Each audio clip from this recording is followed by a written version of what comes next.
Oh, glória! Bendito seja o nome de Jesus. Meus irmãos, a paz do Senhor Jesus seja sobre a vossa vida.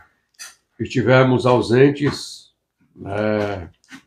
das lives devido à ocupação do dia, às preocupações da vida, responsabilidades, mas estamos aqui quando podemos. Nós nos encontramos aqui para a meditação e reflexão das Escrituras Sagradas, para gerar nas nossas vidas edificação. É as Escrituras que é o alimento, é o pão que sacia a nossa fome espiritual. Bendito seja o nome de Jesus. Glória a Deus. Eu gostaria de compartilhar convosco uma palavra do Senhor. Ela é acerca do acontecimento bíblico em que faz referência desses acontecimentos à meia-noite, né? Nós vamos ler Salmo de número 90, verso de número 12. Tratando que Salmos é um livro poético, né? Não tem capítulos e nem versículo. Se tratando do livro dos Salmos, é número e verso, né? Sendo que o livro dos Salmos é o inário, né, que era entoado no templo pelos levitas. E não foi somente Davi que escreveu o livro dos Salmos, né? Nós temos Moisés como autor de alguns, Davi, Salomão, temos Asaf, os filhos de Coré, né? Entre outros autores do livro dos Salmos. Ele é dividido em 5 compêndios de 30 livros cada compêndio, né? Mas é a alma, a experiência de vida de cada um dos seus escritores, né, diante de uma verdade, uma sinceridade, que são expressados em forma de louvor diante de Deus. Oh, glória! Oh, glória! Então a gente reverencia, né, o livro dos Salmos, porque ele é inspirado por Deus. Inspirado por Deus. Porque Deus recebeu cada louvor desse entoado, tá, diante das suas narinas. Existem muitos outros salmos em que a Bíblia o menciona, mas eles estão ocultos, né?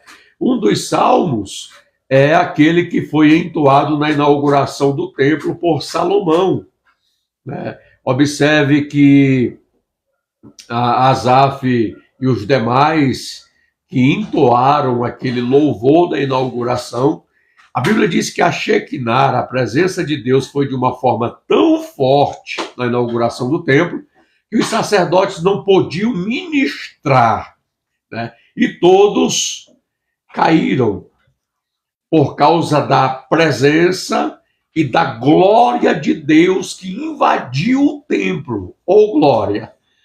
Oh, glória! Eu sinto até a presença de Deus. Oh, glória! Por quê? Porque a nossa estrutura, irmãos, as nossas funções motoras não suportam a presença, não suporta a glória de Deus.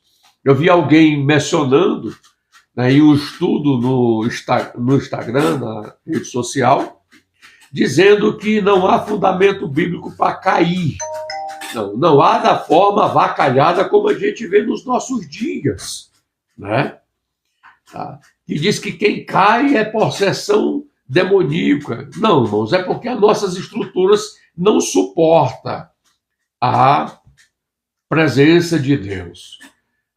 Eu, quando fui batizado com o Espírito Santo, se eu não me locomovo andando de costa, porque eu senti um fogo queimando a minha cabeça e foi descendo de cima para baixo. Se eu não me me movo para trás, né? Porque eu estava pregando, trazendo uma palavra, e não sento, eu tinha caído, por causa da presença de Deus, que veio como forma de fogo, né? E a Bíblia diz que Jesus batiza com o Espírito Santo e com fogo. Glória a Jesus. Tá? Agora, como a gente vê nos nossos dias aí, né, é uma avacalhação, né, levando as pessoas ao descrédito do batismo com o Espírito Santo, ao exercício e ao uso dos dons espirituais, né? Mas, de fato, a gente vai encontrar, né, dentro das narrativas bíblicas, acontecimentos em que não suportaram a presença e caíram, né? Não foram endemoniados. É porque a presença e a glória de Deus encheu a casa espiritual e transbordou. Glória a Jesus. Glória a Jesus. Então, o Salmo de número 90, versículo de número 12, diz assim, irmãos: eles te sustentarão nas suas mãos, para que não tropece. Li o salmo errado, perdão. Salmo 90, verso 12. Ensina-nos a contar os nossos dias, de tal maneira que alcancemos coração sábio. Ensina-nos a contar os nossos dias, para que alcancemos coração sábio. Evangelho de Jesus segundo escreveu Mateus, capítulo de número 25, versículo de número 6.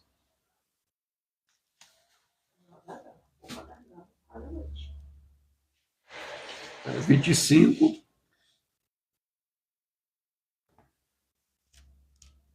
versículo de número 6.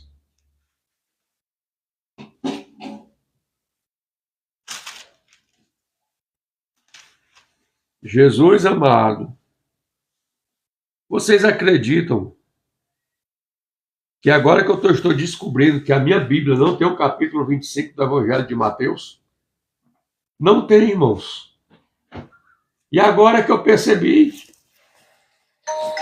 é um erro da gráfica, né? Uma das Bíblias que eu tenho. Jesus amado. Mas vamos aqui pegar outra. Mateus capítulo 25, versículo 6, diz assim, irmãos: mas à meia-noite ouviu-se um clamor, aí vem o esposo, saí-lhe ao encontro. Oh, glória a Jesus. Mas à meia-noite ouviu-se um clamor, aí vem o esposo, saí-lhe ao encontro. É bem verdade, irmãos, né? Fazendo aqui uma ligação do link do Salmo 90, né, verso 12, e do capítulo 25 e versículo 6 do Evangelho de Jesus segundo escreveu Mateus, né? Você percebe que o salmista, com muita propriedade, ele expressa dizendo: ensina-nos a contar os nossos dias para que tenhamos coração sábio. E os nossos dias, eles passam muito rápido, né? Eles passam muito rápido. Eu ainda tenho memória de quando eu era criança, né? Quando eu conto para a minha mãe, ela diz: tu lembra disso? Eu disse: lembro, eu tenho fragmentos na minha memória de quando eu era criança, né? Poucas pessoas têm essa percepção. Hoje eu tenho 45 anos de idade, né? Eu já estou vivendo a meia-idade, porque a Bíblia diz que aqueles que passam dos 70, né, até os 70, é fadiga e cansaço. Passou dos 70, é lucro. Estamos vivendo o lucro dos dias. Então eu já tenho 45 anos. E a gente percebe, né, que o salmista, ele expressa: ensina-nos a contar os nossos dias, a darmos mais atenção, a olharmos mais para dentro de nós mesmos e percebermos que os nossos dias passam rápido, envelhecemos rápido, irmãos. Então, nós nascemos, vivemos, né, e morremos. E morremos. E esse percurso de dias, né, se passa muito rápido. Você lembra e tem memórias de quando você era criança, adolescente, jovem, e agora como uma pessoa adulta, né? Se você sentar com um ancião, né, eu vi uma analogia, né, alguém se reclamando da vida, e para um ancião muito rico, que tinha muito dinheiro, e a pessoa reclamando que não tinha emprego, que a família estava passando necessidade, não tinha uma casa para morar, estava muito difícil, e se reclamando, muito difícil e se reclamando. E o ancião olhou para esse senhor, pai de família, que estava reclamando da vida, e ele disse: eu daria tudo o que eu tenho, tudo o que eu tenho, ficaria sem nada, toda a minha riqueza, todos os meus bens, para ter a juventude que você tem, para ter o tempo de vida que você tem. Eu daria tudo. E fica essa reflexão.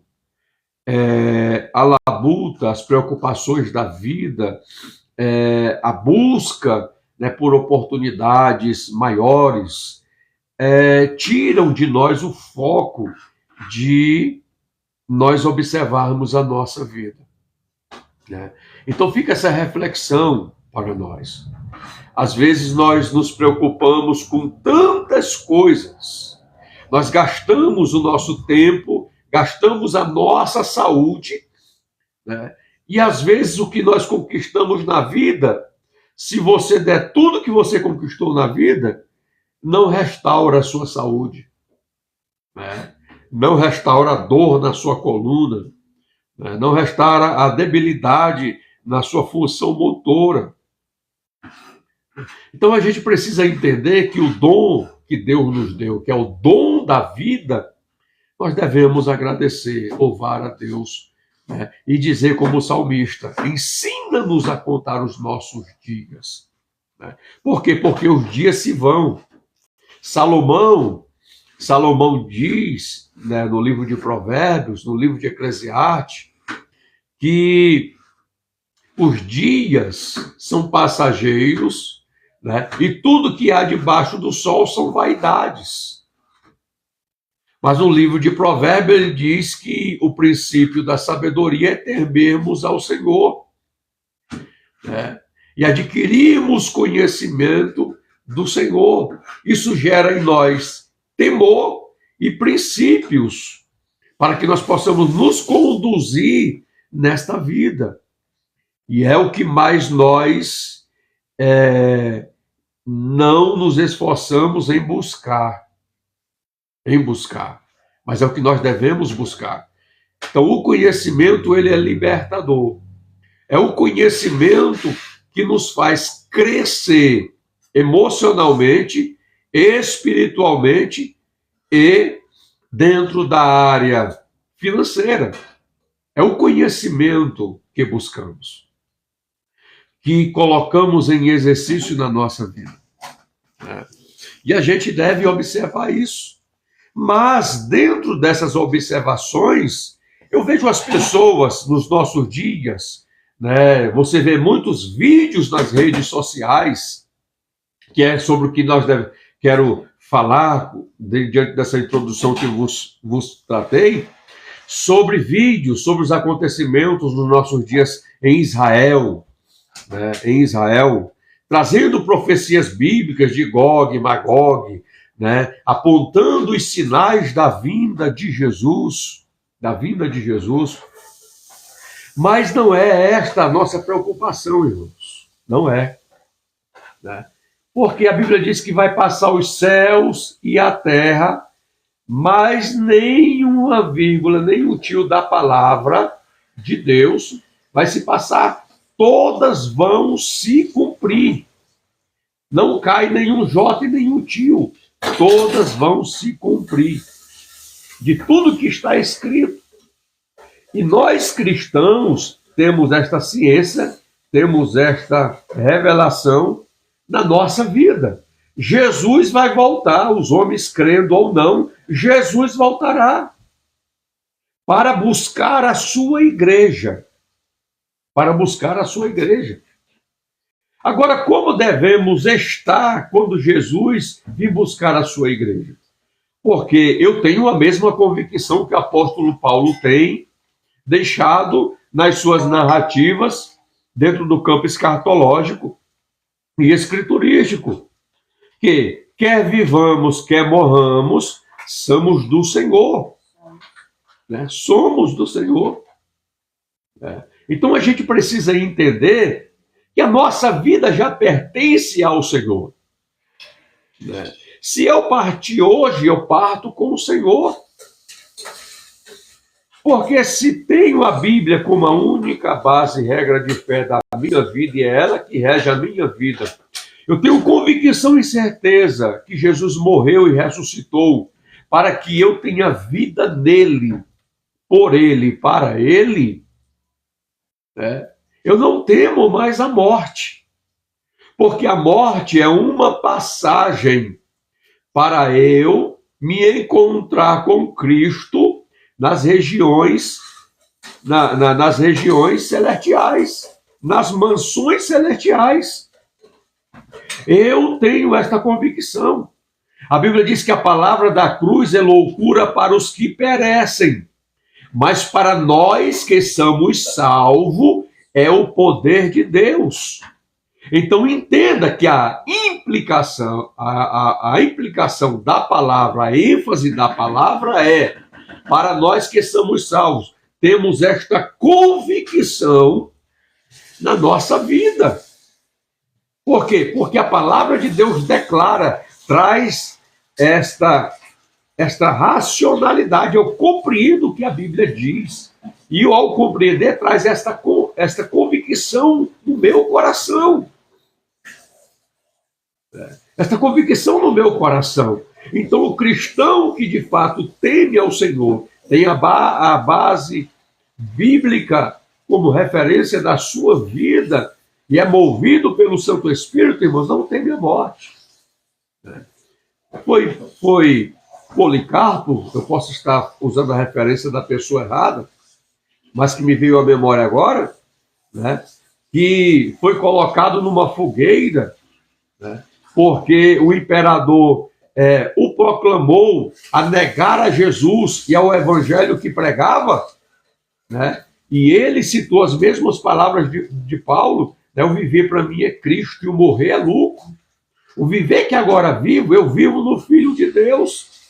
Ele disse, mas eu tenho um poder para te matar, eu tenho poder para te lançar na cova dos leões. Ele disse que faça. E penduraram ele sobre um tronco, sobre uma fogueira. E ele gritou, toquem fogo logo nessa fogueira, porque eu quero me encontrar com Jesus. Oh, glória! É esta convicção, irmãos, que tem que estar no nosso coração. Você é cristão, você defende a causa do evangelho, tem estas convicções no seu coração. Oh, glória! Por quê? Porque é interessante que quando você lê Mateus capítulo 24, e eu quero fazer a leitura para fazer o link para que você compreenda, né? Dentro do contexto que hoje as pessoas estão marcando datas da volta de Jesus, né? Os acontecimentos dos dias atuais, as pessoas aí nas redes sociais estão dizendo que já é Gog e Magog, Jesus já está às portas, né? E afirmam isso categoricamente. Eu não posso afirmar. São sinais. Em Mateus capítulo 24, versículo 1, né, a Bíblia diz que quando Jesus ia saindo do templo, aproximou-se dele os seus discípulos para lhes mostrarem a estrutura do templo.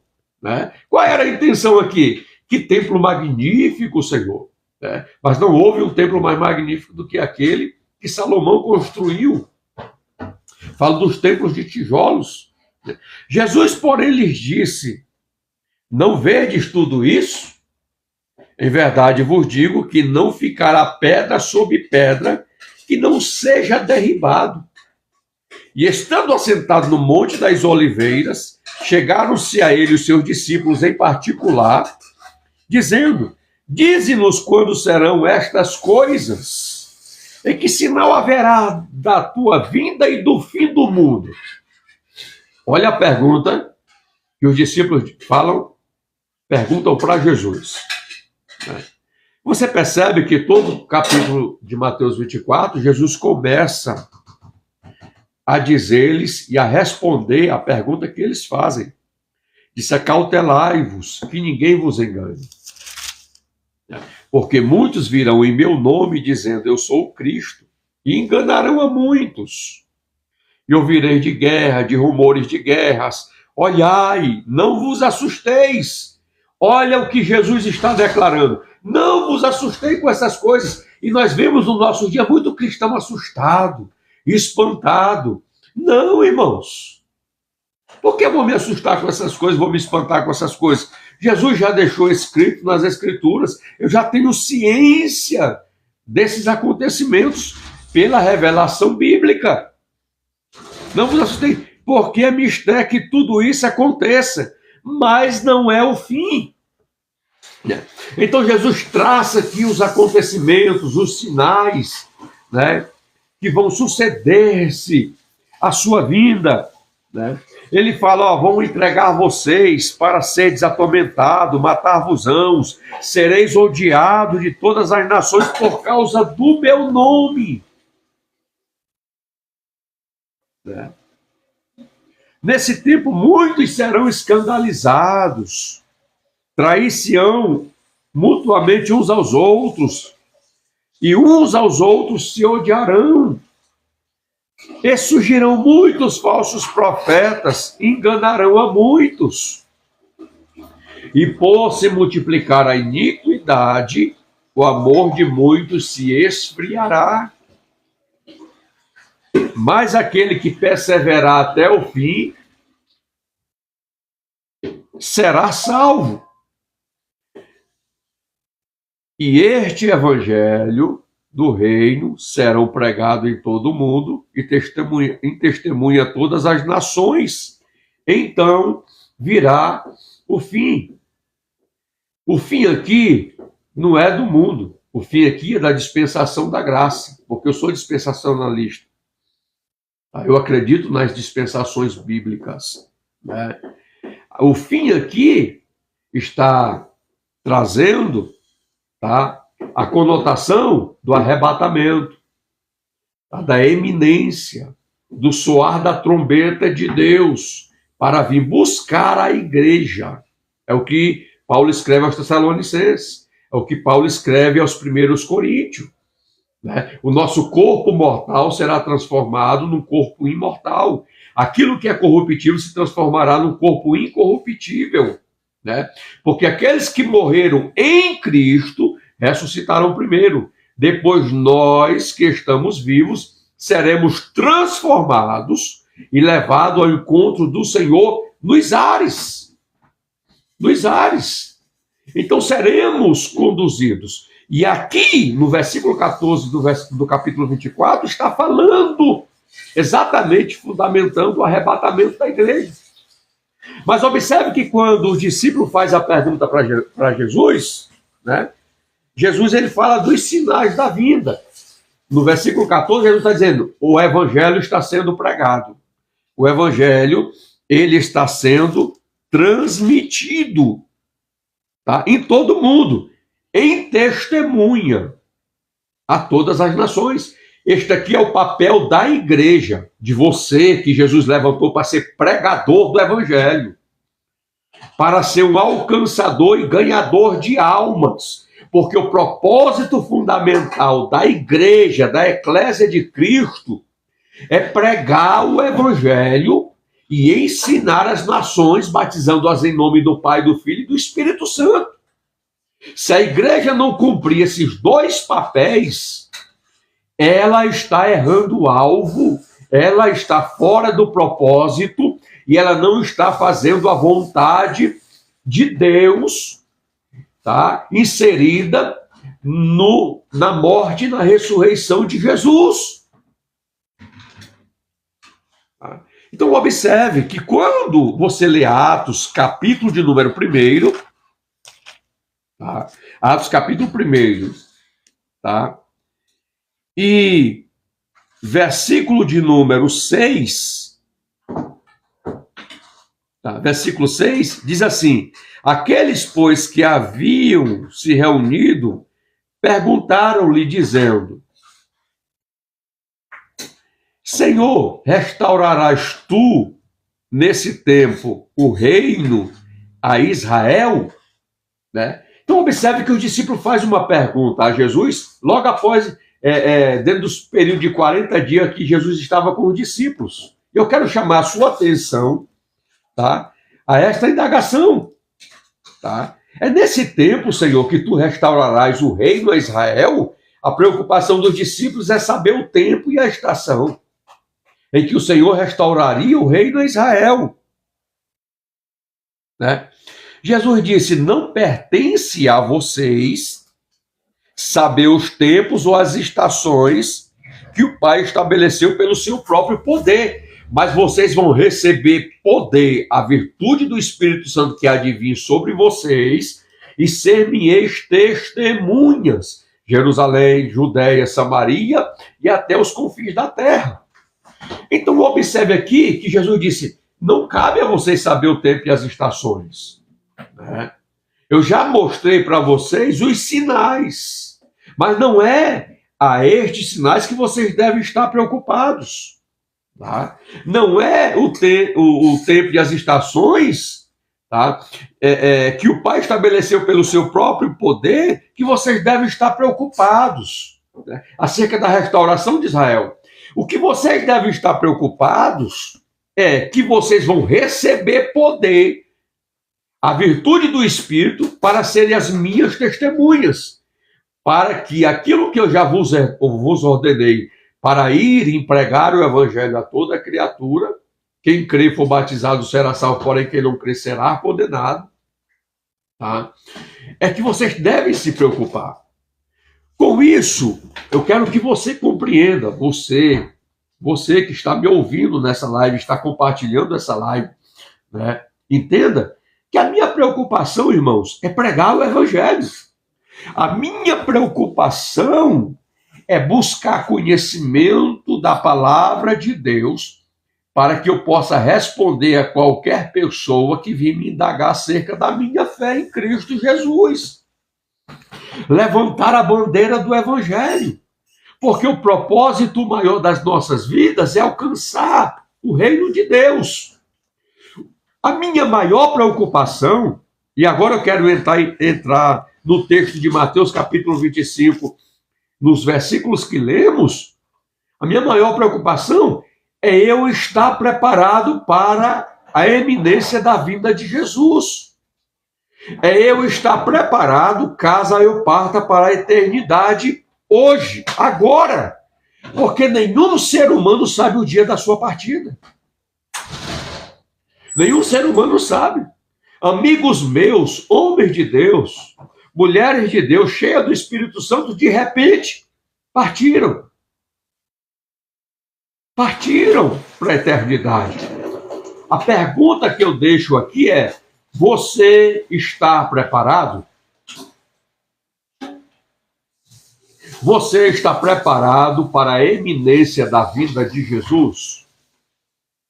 Você está preparado caso você parta para a eternidade hoje? Porque tudo tem um limite para todas as coisas. Tudo tem um limite. Toda página virada traz logo consigo a outra. Hoje estamos aqui, irmãos. Amanhã podemos não estar. Podemos não estar. Quando Quantas pessoas deitam na sua cama, mas não acordam no outro dia? Quantas pessoas saem de casa para o trabalho, mas não retornam mais para os seus lares, porque partiram para a eternidade? A preocupação, tanto em Mateus capítulo 24, em Atos capítulo de número 1, versículo 6 e versículo 7, que li aos irmãos, trazendo o sentido de Cristo para as nossas vidas, estejamos preparados para o advento da sua vida, da sua vinda, ou para o momento da nossa partida, que não sabemos o dia e nem a hora. Tanto para o arrebatamento, ou tanto para o dia que vamos partir para a eternidade, não sabemos o dia e nem a hora. Por quê? Porque as horas no relógio de Deus se escoam e logo tudo se findará. Cada minuto se aproxima deste último momento. Você observa em Mateus capítulo de número 25, que Jesus fala de 10 virgens. 10 virgens. Todas eram virgens. Todas elas estavam a caminho da casa aonde haveria um casamento. Um casamento. Todas estavam vestidas de branco. Todas tinham lamparinas nas suas mãos.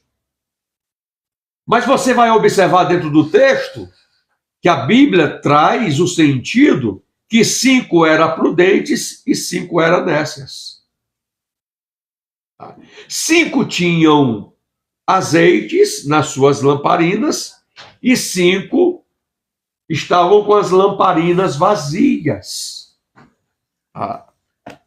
Então observe que quem tinha azeite era prudente, quem não tinha azeite era insensato. Em outras versões traz o sentido de loucas. Loucas. Então observe que a única diferente das 5 prudentes e das 5 loucas é o azeite. Porque todas estavam em uma direção só, todas estavam indo para o casamento do noivo com a noiva, para a casa do noivo, ali para a cerimônia de casamento. Todas estavam vestidas de forma igual, todas tinham lamparinas, com exceção que 5 não tinha azeite. Não tinha azeite. Estavam em direção. Só alimenta fogo, irmãos, o azeite. Se você não colocar azeite na lamparina, você não vai conseguir acender o fogo. Mesmo que você consiga acender fogo no pavio, porque o que o fogo faz? Ele consome. Para o fogo permanecer aceso, esse fogo precisa ser alimentado com azeite.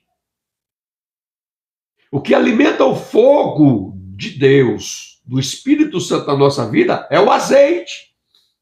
Então, 5 eram prudentes porque não permitiam que as suas lamparinas, irmãos, ficassem sem azeite. Isso fala de zelo, isso fala de cuidado. Isso fala de cuidado da sua intimidade que você tem com a palavra e com o seu relacionamento com o Espírito Santo, o amigo do noivo. O amigo do noivo. Você precisa zelar e cuidar desse relacionamento. O Espírito Santo, ele é sensível. O Espírito Santo, a Bíblia diz que ele tem ciúme de nós, com zelo inexprimível. Ele tem cuidado.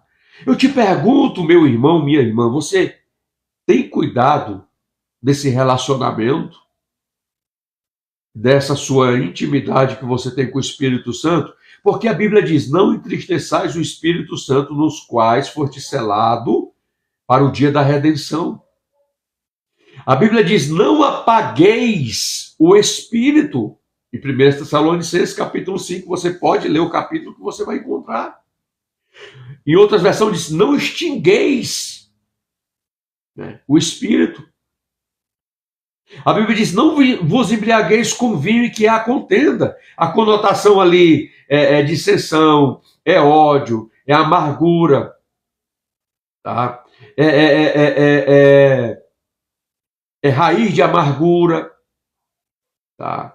Então você percebe ali que esses sentimentos não podem afluir na sua vida, porque em você habita o Espírito de Deus. Um dos símbolos do Espírito Santo é uma pomba, porque a pomba não tem fel, ela não tem raiz de amargura, né? A pomba, ela não come carniça, tá? É um ser puro. Por isso que é um dos símbolos do Espírito Santo. Então você precisa entender que você precisa zelar da sua comunhão, porque o azeite simboliza, tá, irmãos, a marca de Deus, que é a unção na nossa vida que capacita o Espírito Santo a habitar em nós. Tá? Isso traz a figura do Antigo Testamento, né? Quem é que recebeu o Espírito Santo? Aqueles que recebiam a unção com óleo. Tá? A unção é a capacidade que Deus nos dá para executarmos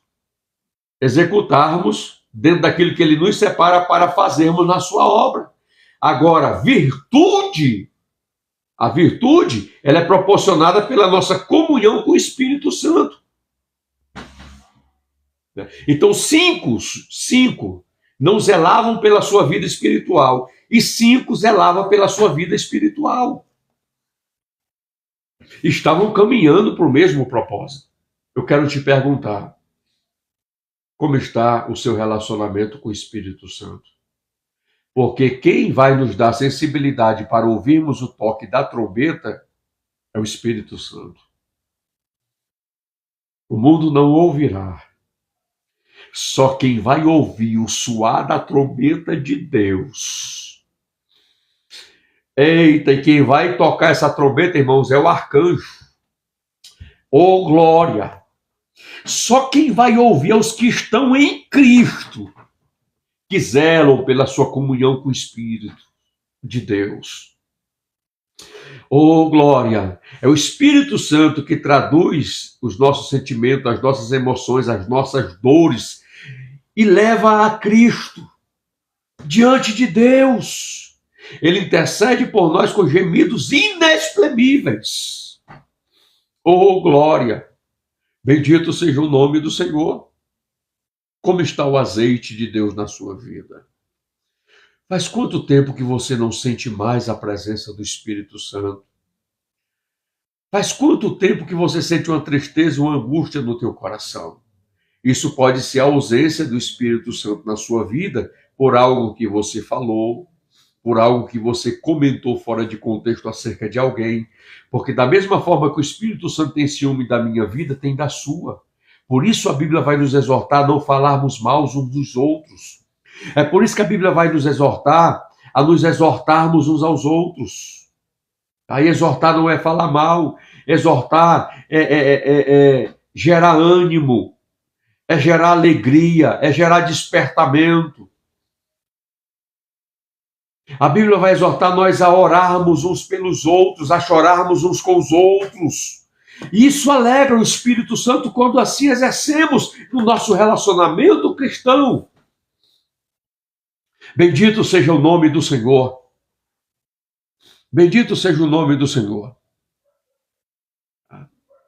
Mas você vai observar que tardando o esposo,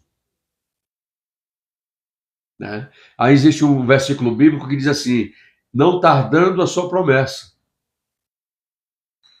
né? E outro diz que ele é longânimo. Ele é longânimo.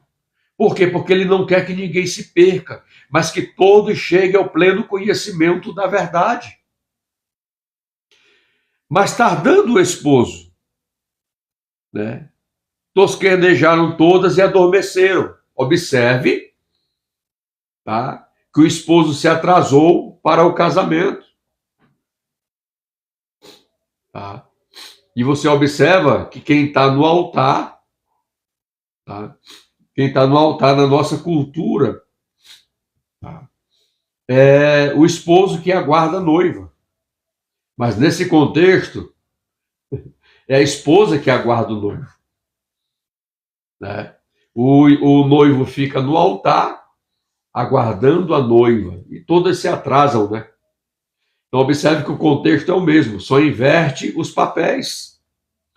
E aqui quem atrasa é o noivo. Então você observa que muitos já perderam a esperança, muitos já não creem mais na volta de Jesus, né? Muitos já se distanciaram do seu relacionamento com o noivo, muitos estão afastados dos caminhos do Senhor. Tá?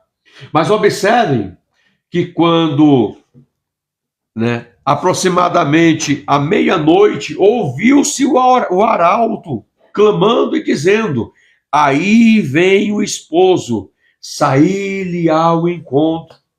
É interessante que dentro do tempo, né, marcado para os maiores acontecimentos dentro da narrativa bíblica, né, existem vários acontecimentos, né, que aconteceram à meia-noite. Né? Foi à meia-noite que o anjo da morte passou no Egito. Né? Passou no Egito e matou todos os primogênitos do Egito. Tá? Foi à meia-noite, irmãos, que Paulo e Silas estavam numa prisão e eles louvaram a Deus e houve um grande terremoto e eles foram libertos. As cadeias se abriram. Foi à meia-noite, tá? Foi à meia-noite, enquanto Paulo, tá, no mar Adriático, pela quarta vigília da noite, que houve uma grande tempestade, açoitou o barco, e Paulo foi avisado pelo Senhor que a embarcação seria despedaçada, mas que ninguém se perderia, né? De todos os tripulantes que ali estavam. E Paulo já havia avisado ao capitão que não era bom eles navegarem por causa do risco, mas o capitão não lhes deu ouvido e aconteceu que o barco foi despedaçado. E foi à meia-noite que aconteceu esse acontecimento. Tá? E o barco naufragou, mas nenhum deles se perderam. Aí ficaram ali na ilha de Malta, que foi onde aconteceu que Paulo foi picado por uma serpente. E esperavam a morte de Paulo, mas nada aconteceu a Paulo. Eita glória! Ô glória! Né? Então, você percebe que foi à meia-noite, Paulo se prolongou no seu discurso ali, e o jovem caiu da janela, né? Há uma discussão teológica que o jovem só desmaiou da queda, há uma discussão que o jovem morreu, né? E Paulo orou por ele, e o jovem ressuscitou, né? Mas não é sobre este ponto que eu quero focar, tá? Mas foi à meia-noite. Então, dentro das Escrituras, existem acontecimentos à meia-noite. Né? E dentro do campo escatológico, é a meia-noite espiritual, né? Que a trombeta vai soar para vir buscar a igreja. E foi à meia-noite, né, que o arauto saiu correndo dentro da parábola das 10 virgens, clamando e dizendo, né, aí vem o esposo, saí-lhe ao encontro, né? E todas aquelas virgens se levantaram e prepararam as suas lâmpadas, né? prepararam as lâmpadas. Todas tinham lâmpadas, mas somente 5 conseguiram acender as suas lâmpadas e permanecer com as suas lâmpadas acesas. Para quê? Porque a meia-noite é um horário de trevas, ausência de luz. E a lâmpada, ela direcionava, mostrava o caminho em direção à casa onde haveria o cerimonial do casamento. Tá? O cerimonial do casamento. Oh, glória a Jesus!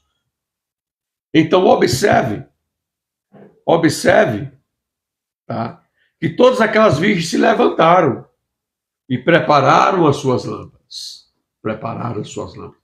Como é que está a tua lâmpada? Tem azeite na tua lâmpada? Ou você está como Sansão? Né? Sansão, a Bíblia diz que ele se levantou como das outras vezes, porque ele contou o segredo de Deus na vida dele, que não era para ele contar, né? E contou para Dalila. Dalila contou informações para os inimigos, né? E ali foi, Dalila rapou a sua cabeça, e a Bíblia diz que Sansão se levantou como das outras vezes. O que não sabia Sansão é que o Espírito do Senhor já não era mais com ele. É com isso que devemos nos preocupar. É com isso que devemos nos preocupar. Como está a sua vida, a sua comunhão com o Espírito de Deus. É esta preocupação, é este motivo que tem que estar em pauta, tá? Todos os dias na sua vida. Aí as loucas disseram às prudentes: dai-nos do vosso azeite, porque as nossas lâmpadas se apagam. Mas as prudentes responderam, dizendo: não seja caso que nos falte a nós e a vós, e diante aos que o vendem, e comprai-o para vós. E tendo elas ido comprá-lo, chegou o esposo. Isso aqui é triste, irmãos. Isso aqui é triste. Sabe por quê? Porque salvação é algo individual. Eu não posso dar salvação à minha esposa e aos meus filhos. Eu posso comunicar a palavra, direcioná-los na palavra. Eu posso orar, interceder pela minha esposa e pelos meus filhos, como elas aqui intercederam por elas, e diante aos que o vendem e comprai-o. Porque no momento que era para elas terem preservado o azeite na sua vida, terem nas suas vidas reserva de azeite, elas não tinham. Não tinha como o fogo permanecer nas lâmpadas aceso. Porque não tinha azeite para alimentar o fogo. Quando elas saíram para comprar, isso fala de ausência de preparação, tá? Na sua vida espiritual. Então, cumpra as suas responsabilidades, zele da salvação, zele da fé, zele da sua comunhão com o Espírito Santo. Porque se você não fizer, não tiver zelo, pode ser que a trombeta soe, pode ser que a eternidade te chame hoje e você não está preparado. Com isto, se preocupem. Com isto, zelem as vossas vidas espirituais. Tá? Irmãos, eu não me abalo. Israel está passando por ataque. O arcanjo Miguel é o guardião de Israel. O Senhor Deus é o guardião de Israel. Não existe nação no mundo que destrua Israel. A Bíblia já deixa claro. Eu confio no que a Bíblia está dizendo. Então, eu tenho que me preocupar, primeiro, com a minha vida espiritual. E segundo, com a pregação do Evangelho de Cristo Jesus. É com isso que eu tenho que me preocupar. Eu não fico espantado. Eu não fico espantado com essas coisas. Então Jesus diz: não vos preocupeis com o tempo, com as épocas ou estações que o Pai estabeleceu com o seu próprio poder. Mas recebereis poder, a virtude do Espírito Santo que há de vir sobre vocês, e ser-me-eis testemunhas. Tanto em Jerusalém, Judéia, Samaria, os confins da terra. Mateus capítulo 24, acende os sinais, são sinais. Mas em nenhum momento Jesus afirma o dia, a hora.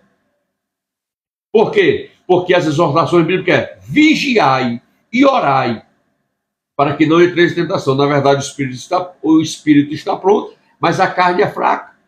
Sempre a Bíblia vai colocar vigilância e prioridade. Antes de tudo, vigiai e orai. E eu estou fazendo esta live, compartilhando e comunicando as Sagradas Escrituras convosco, chamando-vos atenção, com todo respeito e carinho, a esta linha de raciocínio bíblica. Não se deixem levar por qualquer vento de doutrina. Por qualquer vento de doutrina. Tá? Aí você observa aqui, dentro do texto, tá? E tendo elas ido comprá-lo, chegou o esposo, e as que estavam preparadas entraram com ele para as boldas, e fechou-se a porta. Você pode fazer um link com a arca. Quando Noé entrou na arca, a Bíblia diz que o Senhor fechou a arca. Quem estava fora não podia entrar e quem estava dentro não podia sair. Noé, a sua esposa, os seus filhos e as suas noras. 8 pessoas entraram na arca. Aproximadamente 120 anos, Noé foi testemunha para aquela geração do que Deus haveria de fazer caso eles não obedecessem a Deus. Obedecessem a Deus. Deus deu a arca como escape. Hoje nós temos Cristo como escape.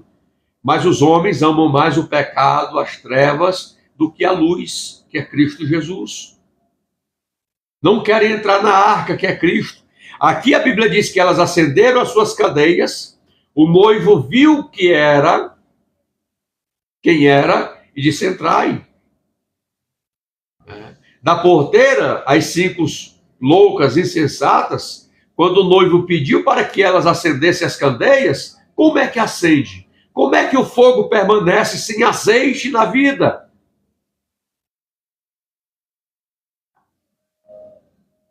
Disse: eu não vos conheço. Eu não vos conheço. Tá?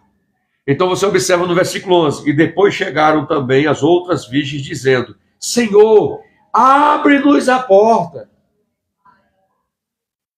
E ele respondeu e disse: em verdade vos digo, não vos conheço. Aí a Bíblia vai exortar: vigiai, pois porque não sabeis o dia e nem a hora em que o Filho do Homem há de vir. Em nenhum momento você vai me provar na Bíblia que Deus marca o dia da sua vida. As pessoas podem até estudar Mateus capítulo 24, Atos 1 e 6, o livro das revelações, mas em nenhum momento há uma data marcada. Em nenhum momento. Não sabemos o dia e nem a hora em que o Filho do Homem há de vir. Não sabemos o dia e nem a hora que iremos partir para a eternidade. Tá? A Bíblia usa muito ilustrações acerca da vinda, mas não marca a data. É a qualquer momento. A pergunta que eu lhe faço nessa oportunidade é: você está preparado? Porque ele vem buscar os preparados. Aqueles que estão se preparando estão se colocando na condição de nécios, de loucos, de insensatos. Aqueles que estão preparados zelam pela sua vida espiritual, zelam pelo azeite na sua vida e pela comunhão com o Espírito Santo. E tem zelo da palavra de Deus na sua vida.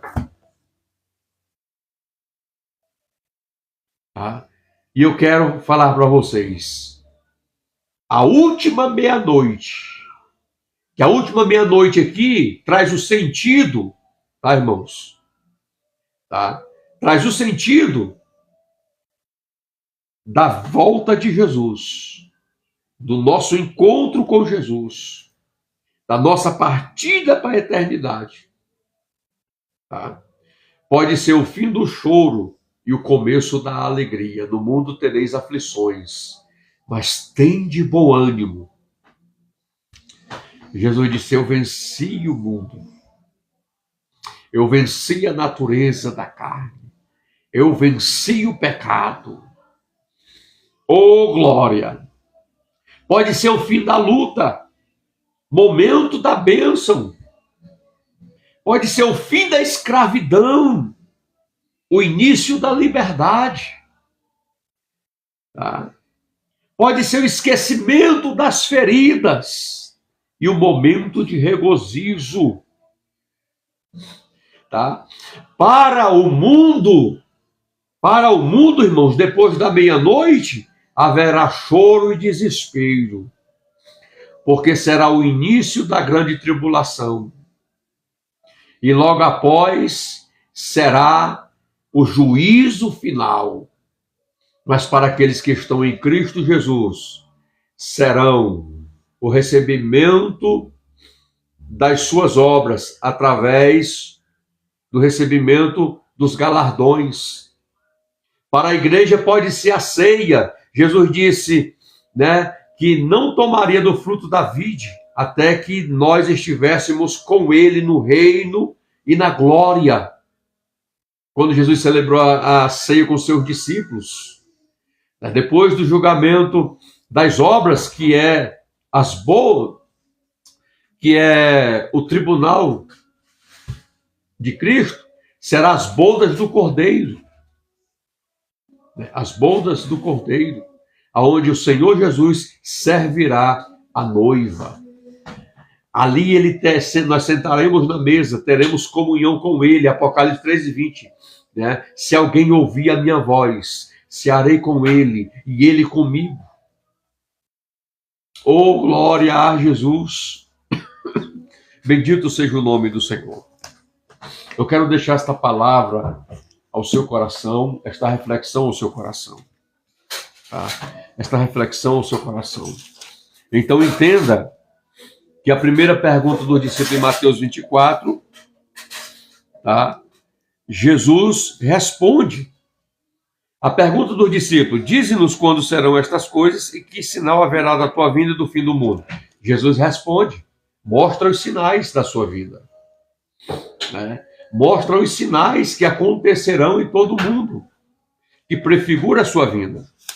Quando a gente vai abrir Atos, capítulo 1, versículo 6, os discípulos perguntam a Jesus de novo. Aqueles, pois, que se haviam reunido, perguntaram-lhe, dizendo: Senhor, restaurarás tu nesse tempo a Israel? Aí você observa que Jesus responde e diz: não vos pertence saber os tempos ou as estações que o Pai estabeleceu pelo seu próprio poder, mas recebereis poder ao descer sobre vós o Espírito Santo e ser-me-eis testemunha, tanto em Jerusalém, Judeia, Samaria e até os confins da terra. Glória a Jesus. Essa deve ser a nossa preocupação. Primeiro, estarmos preparados.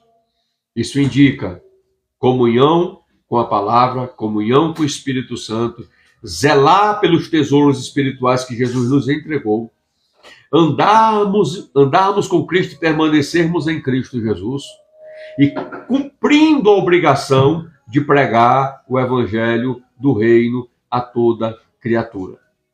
Tá? Com sinais da vinda de Jesus, irmãos, com as aflições do mundo presente, eu não me preocupo com essas coisas. É suscetível a todos. Eu preciso me preocupar primeiro com a minha vida espiritual. Eu preciso cuidar e zelar da minha família para que estejam junto comigo, como Noé, sua esposa e seus filhos e as suas noras entraram na arca. Oh, glória a Jesus! Eu quero deixar esta palavra de Deus ao seu coração. Esta mensagem vai para o meu canal do YouTube e também vai para o Facebook. DK Araquém Cavalcante. Você pode nos seguir, tá? E você pode compartilhar essa mensagem com outras pessoas. E assim elas serão alimentadas espiritualmente, porque é a semente do reino que o Espírito Santo tem na vida da pessoa a habilitação para trabalhar, operar e convencer o ser humano do poder do pecado. Oh, glória! Então se prepare, irmão. Conserta o teu altar com o Senhor e fique firme e permaneça nele. Vá a uma casa de oração, procure o pastor, congregue ali, adore a Deus ali, faça sua aliança com Deus e ande firme em Cristo Jesus. E o mais ele fará na sua vida. Senhor Deus, eu quero orar com meus irmãos, diante da mensagem que foi transmitida a eles, que eles não permitam, Senhor, adversário, roubar esta mensagem da sua mente e do seu coração, mas como ovelhas, eles venham remoer este alimento espiritual e venham refletir, Senhor Deus, acerca da sua vida espiritual e da sua comunhão contigo.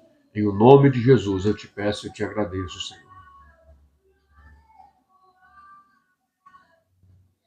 Oh, glória! Oh, glória! Meus irmãos, fiquem na graça e na paz de Cristo Jesus. Que o Senhor Deus te abençoe e te guarde todos os dias da sua vida.